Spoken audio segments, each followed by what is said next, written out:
like a prime number, but for some technical reasons, it's not considered prime. Okay, so in a way, prime numbers are just special numbers that you can't factor.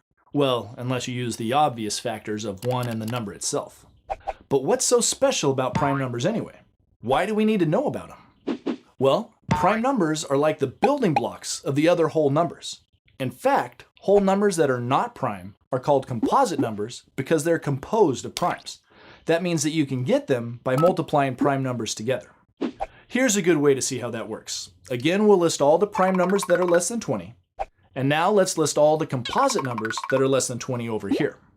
The first composite number is 4, and you get 4 by multiplying the primes 2 times 2. The next composite number is 6, and you get it by multiplying the primes 2 times 3. And the next composite number is 8, which you get by multiplying the primes 2 times 2 times 2. And the composite number 9 can be made by multiplying the primes 3 times 3. We could keep going like this, and you would see that all the composite numbers are made by multiplying different combinations of prime numbers together. And each of these combinations is called the prime factorization of its composite number. So the prime factorization is a thing. It's the set of prime numbers that you multiply together to get another number.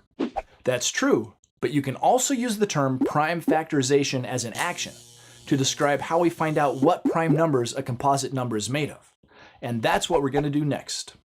We're going to use prime factorization, the action, to find the prime factorization, the set of prime factors, for the number 12. And that just means that we'll continue to factor 12 until all the factors are prime numbers. Now to do this, I'm going to use something called a factor tree. A factor tree is just a diagram that helps you keep track of multiple factoring steps. When you factor a number, you write the two factors below it with lines or branches going to them. And then, if you factor one of the factors, you do the same thing again. You'll see how it works as we do this example. So let's get started.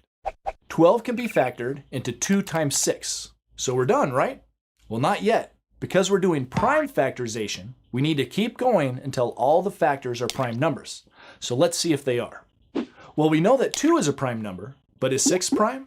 No, it's not, because 6 can be factored into 2 times